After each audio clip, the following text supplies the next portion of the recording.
was sometimes called the gay plague. This morning, the Supreme Court recognized that the Constitution guarantees marriage equality.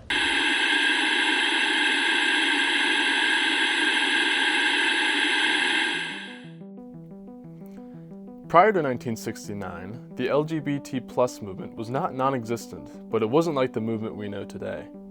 The Mattachine Society and the Daughters of Bilitis, a gay and lesbian group respectively, worked to change the oppressive laws that were instituted in America in the 1950s and early 1960s. Change was slow, and group patronage in both the Mattachine Society and the Daughters of Bilitis weren't widespread across the country.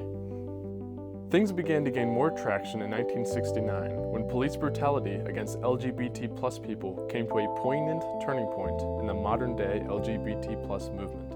I was stabbed on my front doorstep coming home on New Year's Eve, and was attacked and standing in line waiting to buy fried chicken, and another time was beaten as I stepped out of my office.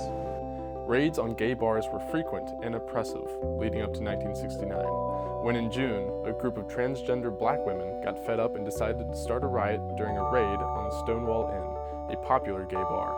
Sylvia Rivera was one of the leading women in starting the riot, and she continued her activism by rallying the LGBT+ community together, along with many other important folks. I've been trying to get up here all day for your gay brothers and your gay sisters in jail. They're writing me every motherfucking week and ask for your help, and you all don't do a goddamn thing for them. Stonewall marked the beginning of LGBT+ people realizing that they can fight for their rights, helped by the foundations of groups like the Mattachine Society and the Daughters of Bilitis. The Stonewall riots led to another important figure in LGBT+ history, Harvey Milk.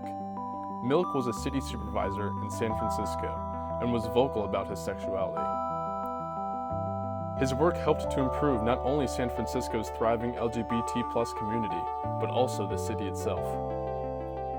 Harvey Milk proved that LGBT+ people could make their way in politics, and LGBT+ people around the country learned how to boycott and march.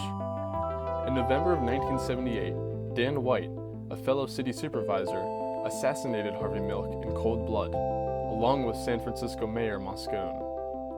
Milk's death was felt by millions, and left activists such as Milk's close friend Cleve Jones, who is still alive today and doing much for LGBT+ activism. In the 1980s, a crisis struck the LGBT+ community.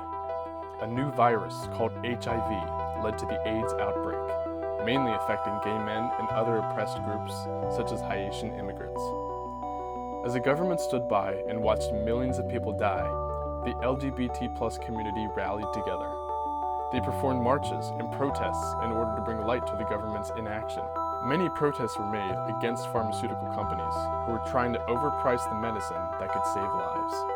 Many within the community died, resulting not only in political action on those left to fight, but an increase in strength in the community. The AIDS Quilt Project was a massive effort on those suffering the loss of loved ones and brought a sense of stability in a tumultuous time, remembering those who had died.